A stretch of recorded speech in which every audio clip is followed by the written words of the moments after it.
Brought you today to Carr Mill Dam. Absolutely fantastic piece of water, and very much a water that goes hand in hand with the methods that I'm talking about today. And we're focusing on bream, skimmers and feeder fishing. But there's a strong argument these days about whether you target those bream and skimmers with, say, a traditional style setup or a method feeder setup. Now, method feeder has become so ridiculously popular on here. It's become a technique that I'm going to say has probably won more matches and money in the last 5-6 years than any other. I'd find that very hard to argue against. And I can understand why. When you fish a method, your bait is all tracked together with your hook bait in amongst it. There's lots of small fish in the venue. So when you're putting out micro pellets, fish meal ground baits, little tiny wafter, you're actually giving the bream a really good chance. Now, a lot of these places have become dominated by fish meal ground bait. So any natural water you go to in the UK, right, anyone at all, if you want to catch bream and skimmers, you need a fish meal ground bait. I've not been to one where fish meal ground baits don't work or aren't the primary tactic, which is why method feeder has become so good, because effectively you're putting down your bed of micros and ground bait, and then you've got your hook bait right in the middle of it, and the fish zoom in and get it. The problem with that is that we're losing, or it can be lost, the way of introducing other baits and the way in which your hook bait is presented into the peg. So that's what I want to get across to you guys today. When, why, and how can you combine the two to get the most out of it? So let me tell you about my session. I'm fishing at 50 meters, which is a very classic bream distance on these pegs here that I'm on at Carr Mill Dam. And I've put in some ground bait at the start. I've got a ground bait mix and pellet mix. Actually, I'll tell you what, let's have a look at what I've mixed up, because that would probably really help. So if you haven't noticed, we have been having one of the warmest summers I can remember. And as a result, the water temperature in all the venues we go into is really warm. Now, when you get that warmer water, for me, you want the strongest types of fish meal that you can use. You definitely get an advantage using those baits when the water's warm. So my favourite one is 50/50 green. We've got lots of other strong fish meals in the range, such as marine green, the mussel mix. These sorts of things also work great. 50/50 green is what I've gone for today. It is a personal favourite of mine, and it's got lots of slightly coarser bits of pellets, but also strong pellets like halibut style pellets and things like that crushed up. So that's why I go for that. Now, that's going to form the base of the mix. I'm going to measure out roughly 4 parts of it, if you like, just to give you a. So I'm not going to do 4 pints. I'm going to do, just because I know my ratios, I'm going to do two full pints like that. All right. Now that's the base of my mix.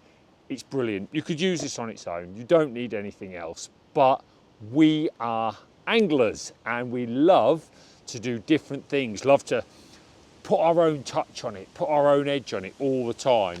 And I've used super feeder bream now for a couple of years. I had it all to myself last year because we didn't have it out and we were testing it. But this year I've used it again loads and it's been fantastic. What I love about this is it's different to fish meal. Okay, it's a sweet based mix, biscuits, breads, loads of different ground corns and things like that in there. Loads of salt and sugar, how we've put the flavours together, smells incredible. It's brilliant. Where you need fish meal, I wouldn't want to use this on its own because I know I need the fish meal. So what I've been doing is putting 1 part of this ground bait to 4 parts of my fish meal. So that's why I said it's, in my head it's 4. So it's 2 of these. So I just need a half of this pint tub of the super feeder bream. Smells amazing when it comes out. Smells incredible. So just a half tub there of that goes in as well. Now, that's going to give me a ground bait that basically is fish meal based, and then with like loads of different like flecks of food, corn and ground biscuit and things like that. So I've just got something different to the guy on the next peg, and for me that's the most important thing. So let's put some water in here and you'll see what it comes in like. It's very similar in how it binds to 50-50, to be honest, so it doesn't change the consistency or anything like that. It's a little bit more water. I mean, it just smells amazing. It's like putting a sweetener in your ground bait. It's that strong. So keep working that. Now, because I'm fishing in a style today that combines traditional and method feeder, I don't want this ground bait to be overly damp. I do need it slightly on the dry side because I'm going to grip it around a method feeder at times. So you can always experiment and wet it up as you go, but, and I'm going to grab my riddle here because I absolutely, if I don't use my drill, I love riddling my ground bait. And if I'm going to show you the ground bait, I want to show you it in all its glory. So just a riddle, just to make sure the water's all evenly distributed. It's not removing lumps, it's just making sure that the water is even throughout the mix. And there we have it. That is an amazing ground bait combination. Like I say, it's mainly the 50-50, but you can actually see all the different flecks and that in there. It is something different to the angler next to you. So don't be scared of combining that. It's still super strong fish meal, but you've got the other food in there as well. And that's how I have it. I've also done myself some 2 mil fin perfects, because whenever I'm method feeder fishing, I like to have some slightly bigger pellets in tow. But that is basically the mix. It's so easy to do, and it's something that's caught me a boatload of fish. So now you know what I've got. You can see what I'm talking about with the strength of the pellets and the bait and all that. I'm going to kick it off with mostly the ground bait and a few micro pellets. So at the start of the session, I actually put on a decent sized cage feeder. This is a 6 square wire cage on my traditional rod, and I introduced 10 feederfuls of ground bait and 1 feederful of micros mixed in with it. So I mixed in the micros and I chucked the whole lot in 10 or 11 times to give this bed of just this strong ground bait with the odd fleck in it of like the corn and the biscuit and stuff like that, and then an odd micro pellet on the bottom. So I've got this like grazing area, which is really important. No live baits in that introduction.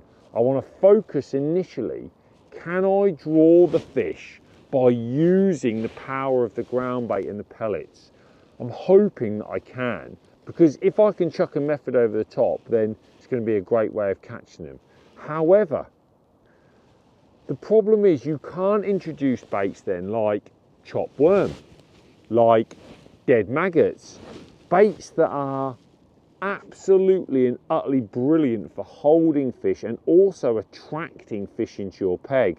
When you fish with a conventional feeder, you can introduce these baits every cast. You can introduce these baits at any time. I could chuck that baiting rod or that other rod out and put a few feederfuls in and then come back to the method and try and catch a few, which is what I might have to do. But if there's somebody next to me chucking in ground bait and pellets and somebody the other side doing the same, where's my advantage? Where's my edge? And that's what I'm looking for when I put that traditional feeder on. Now, I cast this out this morning 10 times, and I'm on about my 5th or 6th chuck now with the method feeder, and I've not had a sign, I've not had an indication, not had any bites yet at all. So it's like, nothing seems to want to come into my peg at the moment. So I need to start thinking about introducing something to give an impact, something to make something happen.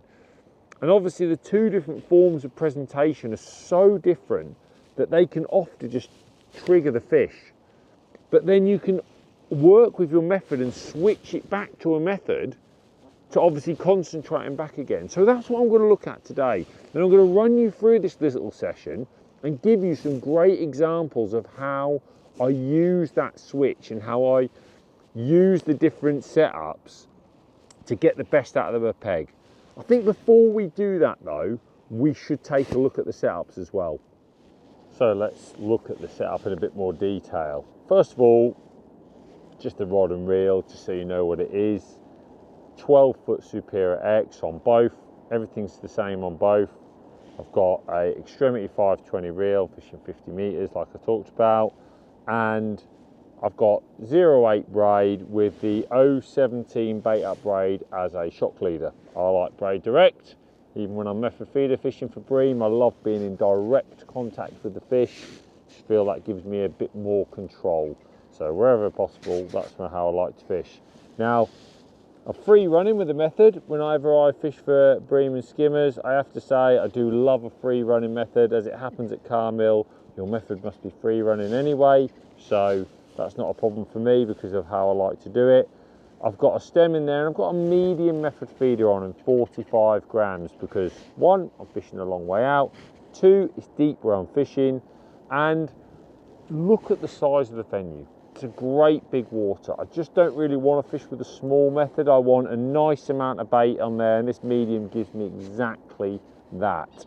Now at the end I've just got a 4-inch hook length. I've got a size 16 on this at the moment, which is a KKH, and I've got a small little micro wafter on there that I've just used a bait spike for. Now if it was out and out big bream, and I mean like 4 pound or more, I'd have a 14 on here and I'd probably have a 6mm or even an 8mm wafter.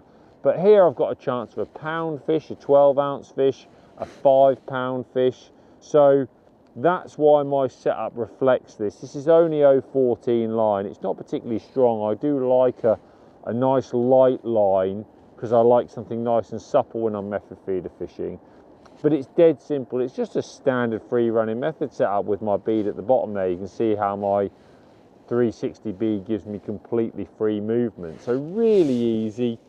And that's clipped up 50 meters. And then my free running rig, and you can see why you get so much versatility. So it's the same rod and reel, same braid direct. And then I've run a small feeder link in here down to a water knot, where I've water knotted some 022 fluorocarbon here to the bait up braid. And my link, because the Preston links have such a small swivel, that link just sits against the knot. It can't go over, so there's nothing on the line to tangle. Super easy. I've got a little short link. Currently I've got a cage feeder on this, a 4 square 40-gram cage, but of course I could put a plastic cage on there, give my bait a little bit more protection. I could put a solid window feeder on there to give it more protection still. Obviously the cage window. I've got loads of different options with the traditional setup, whereas with the method, I've just got the method feeder. On the traditional, I've got lots of different options, and obviously the way I use that, it gives me loads of different ways of introducing the bait into the peg. Now, I've also set this up with a long hook length. Made that around about, I'm going to say about 80 to 90 centimeters long, and I have that fluorocarbon running all the way to the last 6 inches, where I've got a 6-inch hook length with an N20, a 14 N20, and 014 hook length there right at the bottom. But this gives me completely different options. Carr Mill Dam is very clear, so you can imagine when this feeder gets to the bottom, the hook length falls like this, and the fish actually see the hook bait fall and often follow it down, and you get a bite either straight away, or at least they know where it is and you find a bite comes within 30-40 seconds afterwards. So I've got different options by having the traditional rig. As you know, I've had 4 or 5 casts already with the method. I think I'm going to have to look at this traditional rig now. So I think we need to get back on the box and do some fishing and show what I'm going to do to try to make something happen.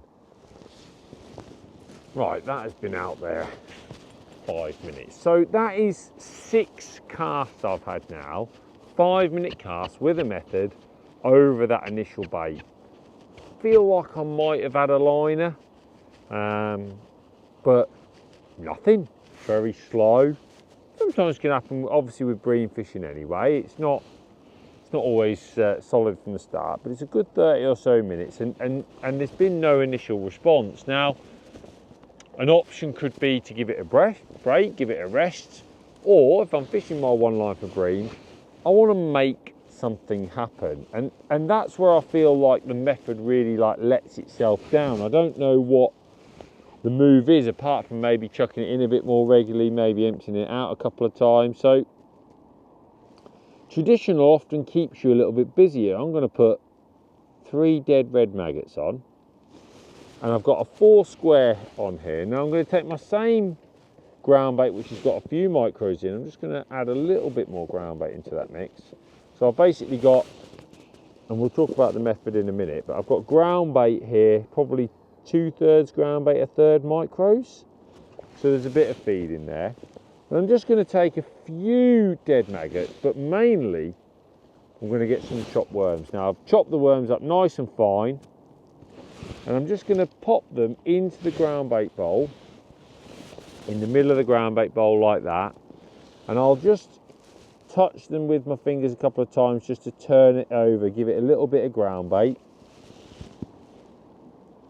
So you can see there's ground bait there holding that worm together. And I'm going to take this feeder, this bigger feeder, and I'm going to load it up with that worm. And I'm going to bring my cast time down as well. I'm going to make it 3 minutes. So I'm going to have probably 3 or 4 3-minute casts with that nice blob of worm and odd dead maggot in. Something completely different. Slowly falling behind that are 3 red maggots. Now there might be some little roach or that out there that give me a few quick bites. Let's chuck her out there. Down to the bottom. Somebody's car alarm's going off, sorry about that. Anyway, pull that back like that. Now I've put that right on the money. Now it's totally different, completely different scent, completely different flavour that's in my peg. And obviously, still now those maggots are falling down behind. So you can imagine the feeder's at the bottom, and I know a metre hook length, I've watched it, it takes a good 10 seconds for your bait to come down behind the feeder. And I believe that's also really visual, particularly in clear water. You know, it's something where the fish can watch that, they can watch it coming down, they can watch what's happening. And I think that all of that adds to the attraction. Now, I need to start and stop my stopwatch. Maximum 3 minutes. Going to get my next bit of worm ready. And this is where I believe that traditional feeder gives me a bit of an edge. Now, often what happens is when I'm bream fishing or fishing for bigger fish, when I'm casting in with this worm and traditional amount of bait, you find that you start getting a few indications, a few liners, the fish come around where you're fishing. And when that happens, if I'm traditional fishing, I obviously go for a shorter hook length. I might, if it's 50 centimetre limit, I'll fish 50 centimetres, but I won't even hesitate to fish really short. Now, where a method is allowed, that's where I think you suddenly can flip into action, because if you get to a point where that traditional feeder is generating bites, generating interest, getting indications, getting activity, you change to a method and all of a sudden you've got everything nice and compact. You don't get as many liners and indications, you'll still get an odd un, but you know when you get a proper bite because it will absolutely pull your rod round because you've got such a short hook length and a compact area of bait. But if you actually think about it, the contrast in presentation, the contrast in the bait you're introducing is massive. So by switching it up like that, you can get the best out of it. Now, it lends itself today. Obviously, the water's quite clear. The water is warm at the moment. You need to keep busy. If you're bream fishing in, say, springtime or something like that, you can have 10-minute casts, even 15-minute casts, maybe fishing for 1, 2, 3 bream or waiting for an arrival. But when the water's warm, these fish are going to be proactive and they're going to be on the move. You'll probably find you're more likely to get like little spells of fish coming into your peg where you get a bit of activity, they eat your bait and then they're gone. And by having the flexibility, by being able to change, that's what that allows me to do. It allows me to see the peg quickly and cast in a lot more regularly. So, like I said, it's going to be 3-minute casts now. I'm going to have probably 5 3-minute casts, and we'll see what happens. We'll see if it generates any interest in the peg. It might not do, because with bream fishing, you never know what's going to happen. You might find that it's 2 hours before you get any interest anyway. But rather than just sit there on the method, just plodding and plodding away, I'm hoping that this can generate a bit of activity in the peg and we can see if we can get something from it.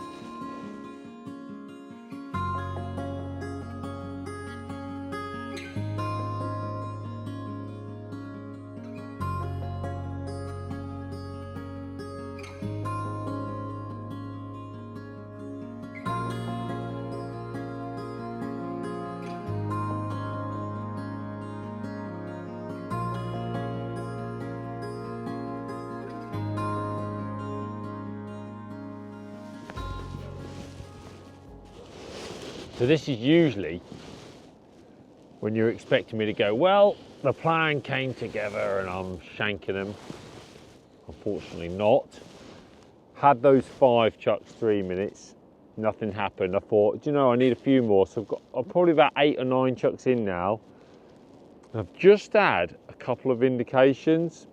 So I haven't caught one yet, but I feel like maybe last couple of chucks there's been a sign of a fish there. So I'm picking the method back up because I feel like they're not ready to feed yet. There's a couple of other anglers fishing here, nobody's actually had one yet, so the fish aren't quite ready to feed. So with that little impact of bait, I think there's a chance I might have drawn one in. I think I'll show you how I'm loading the method before I do it. We'll see if we can get one on this cast, you never know. So basically I've got my ground bait mix in here, and I always have a little tub to work with.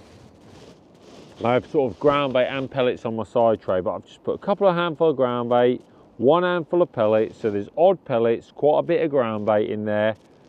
Don't want to go nuts with pellets until I feel like the bream are really there or maybe feeding. So I don't like to put a lot of ground bait in my mould when I'm fishing for bream and skimmers. I don't have the ball as deep as I do when I'm carp fishing. So literally just a tiny bit in the bottom. Then I lay my little wafter right in the middle, and then I just fill it back up like you would do any method feeder fishing. Flatten it all down so it's all nice and compact. Get it on. Don't forget it's deep. A lot of natural venues you're fishing are deep, so give it a really good squeeze. You can see the bait is hidden, but we know it's literally just there underneath that ground bait. So it's just enough to make sure that it's all held together and gets to the bottom nicely. That's perfect. 45 grams, bit of a stiff wind today, right to left. So I am aiming slightly to the right and then dropping it in like that. So that's pretty good, to be fair. So always got to try and make sure everything goes in nice and clean. If you think it smashes itself into the water, chances are it's knocked your bait off, so you need to wind in and go again. But then just gently sinking the braid. Don't forget, it's not like a traditional feeder. You're not looking to move your feeder in any way or straighten your hook length or make any adjustments. You need it to be kept absolutely stationary. So slowly make sure your braid gets to the bottom. You know what braid's like, it is a little bit more difficult to sink than mono. That wind's really picking up now. And just pop it down on the rest. Now I'm going to give that a 5-minute chuck this time.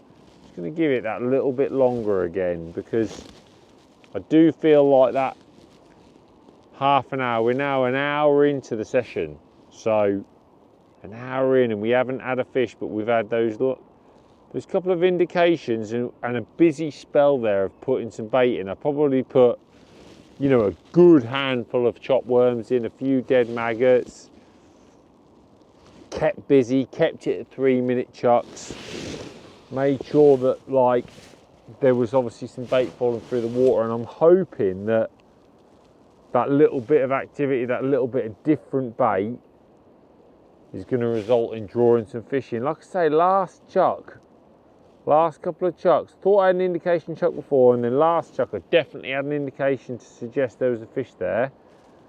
So maybe we've drawn something into the area. So we're just going to give it 3 or 4 5-minute chucks now on the method and allow that to settle back down. See if I can just pin one.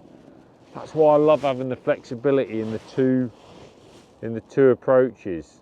It's a bit like when we use a cage feeder versus a winder feeder, if you like. We use that cage to draw the fish in, and then we often use a window to target them down on the bottom. Well, the method is a bit like your window. It's your solid, compact ball of bait, but it's more the fact that it's very targeted where the fish can come in. It's very good if you're just picking 1 or 2 fish off. So fingers crossed we get one in this next little run. Never know what's going to happen.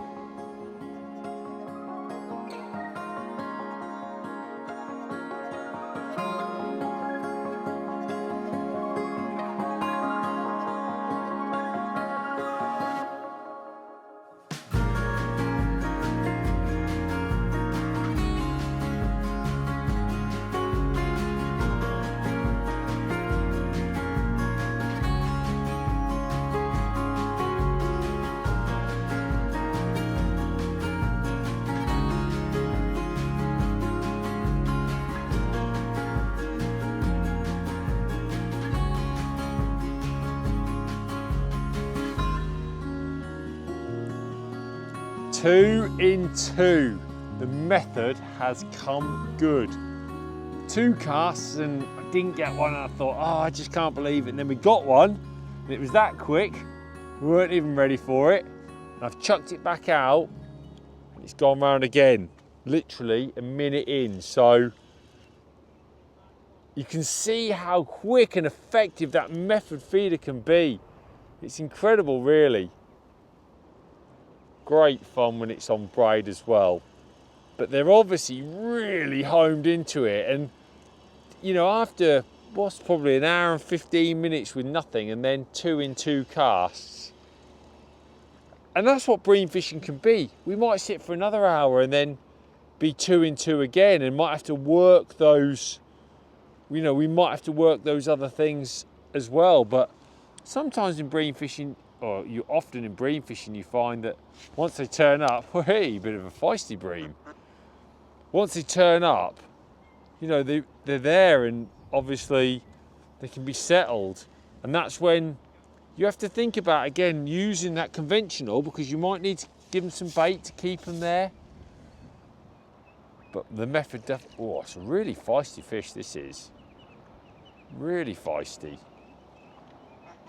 I don't tend to have bream fight this hard. Must be this clear water. It's very, very clear at Carr Mill. Do you know what? It's a great big hybrid. I think this is a great big hybrid. It'll be a special fish if it is. It is as well. Look at that. Wow. Wow, that is really cool. Oh, that is really cool. I have not caught a hybrid like that for a long time in England. I'm going to hold it up. I thought that was fighting hard. The first bream I had, like I said, we caught it and it came in that easy and quickly that we were like, we didn't get a chance to roll. And I hold this up for you. This is a special fish, and a really special fish. Look at that. That is a great big hybrid. I'm going to say it's got to be £2 at least. Don't often see them like that either. What an amazing, amazing fish to catch. I am absolutely made up with that. Absolutely made up with that. Not often that you catch one on a method either. You tend to think of hybrids as fish that are more suited to a traditional slow falling approach. Just goes to show you never know. I'll pop him in there for now. Get a nice picture of him, I think. Lovely fish, cracking fish. But this is the thing. This is what's happened with method feeder fishing. Obviously, a lot of the time you can catch big roach on a method feeder. It's not just bream. That's why things have changed so much in recent years. It's not just bream that you're fishing for or you're targeting when it comes to method feeder fishing. But maybe that introduction of some worms and some maggots, maybe that's drawn that fish in. Right, let's get her loaded up again. I'm absolutely made up with that. Don't often get fish like that. Really, really good. Pink wafter. You can see there. One of those micros, which I do think is important. I do like a nice small bait when I'm fishing for these species. Back out again. It was a quick bite as well. So it shows how quickly your method feeder and that is breaking up. It was a relatively quick bite. And they must see the colour. They must see the visual of the colour. That's all I can think when it goes in like that. Right, let's whack it back out there. Lovely. Lovely. Do you know, a couple of times today, and I think it's just happened there as well, I feel like I've hit something on the way down. And it's quite deep where I'm fishing. I've got a feeling there's a lot of fish up in the water, which, if I don't get one in the next couple of casts, you know, I'm going to switch back to that conventional, because I do feel like those fish are following the bait down. So maybe like just a medium winder feeder, all the bait nicely trapped, and then like 2 or 3 red maggots on the hook might give me a chance of catching those fish. But it is one of the reasons I like a method so much, because you have to remember there's nothing coming off that method all the way down. That method feeder is getting to the bottom completely intact, which is why I think the bite is so quick. Because I can imagine like there where you hit 1 or 2, or you hit a fish on the way down, that there is odd fish up here, and as that noise and it goes down, they literally follow it straight down. Which is why I don't like to bury that hook bait in too deep when I'm fishing for these type of species as well. But cracking fish that. Let's see if we can get a couple more. This is I've got a feeling there might be a few bites here now, but I might just have to couple more casts on the method. If I don't get one on the method in the next couple of casts, I'm going to put that conventional back on, because I've got a feeling might be able to draw one down with a solid method and have a hook bait falling behind it. Never know, I might catch another one of those hybrids even.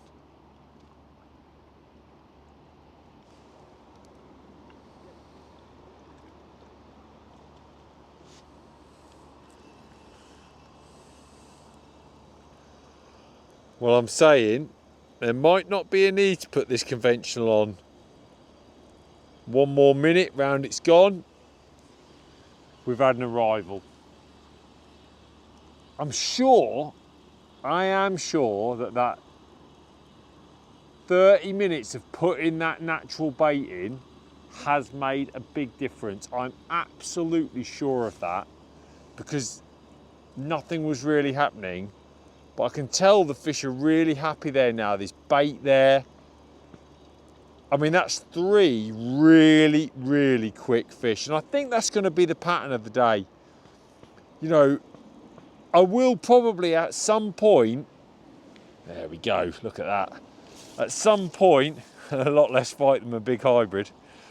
At some point, I will have to put the conventional back on, introduce some bait, maybe even nick a couple of fish on it. But when they are there, that is deadly. Absolutely deadly, because 3 fish, an hour in, nothing, and then bam, 3 fish as quick as that. And I'm sure now I'm going to have a little run of these because they are definitely there. They are definitely picking up the bait nice and quickly. Brilliant to see. And hopefully combining that with that conventional and introducing those other baits is going to give me an edge. It certainly has done on my matches in the recent times. And if you want to go out on a natural venue like this, give yourself both options, because get it right and you can have a great day. I think I'm going to continue enjoying myself anyway.